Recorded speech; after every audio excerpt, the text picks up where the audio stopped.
I actually started collecting back in about 1968. There used to be these places called White Hen Pantries, or like little stores, and they had some beer. And I saw a Gunther beer from New York. And I wasn't old enough to buy it, but I got my dad to go in there and buy a six-pack. And I said, I'm going to start collecting these things. And when I got up to about 40 cans, I thought I had them all. And then I met somebody who had like 60, and I was like, oh man, I'll never catch that. Then somebody had 100, and I was like, whoa. And then I realized there's a lot of beer cans out there. And besides beer cans, there's a lot of neat signs and stuff. So that's what brings us all together back. It's a full circle opportunity. Beer cans, beer signs, the neons, the tin over cardboard, the reverse on glass, all this stuff is just neat. And it's history. And I picked Meisterbrow because I knew there was a lot of point of purchase advertising. And there was a lot of cans. I had 400 at one time, different cans with variations. And I knew with all the point of purchase stuff, I'd never run out of something to be looking for. So I knew I had a thing that could last a while.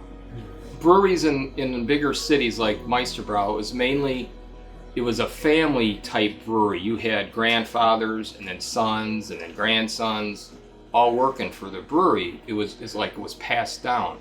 And just the camaraderie with the other breweries in town and the beer.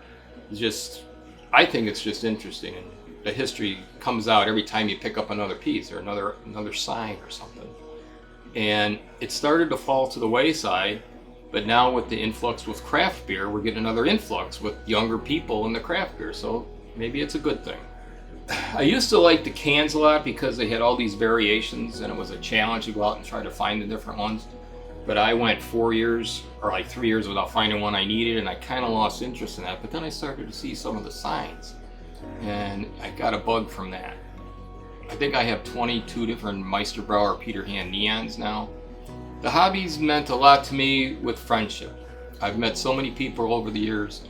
The BCCA, I've been to 48 of their conventions in a row, and it's just fun to see people that you don't get to see very often, once a year, going somewhere in the country.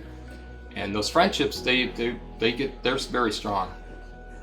We all accumulate stuff during the years, and the conventions are a time where you can go to try to balance things out, to maybe get a little money stocked up for things that you might be looking for in the future.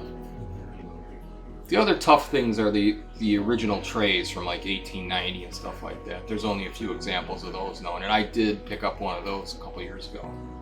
And so that's probably one of my favorite pieces right now.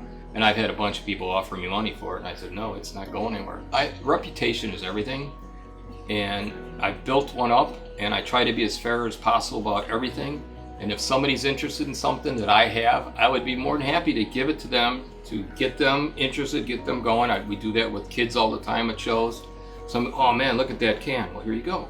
Really? I go, yes. Maybe someday you'll join the club. Maybe someday you'll be one of us. Maybe you'll give something to somebody. That's the way, it's the way the world goes around. You should help each other out.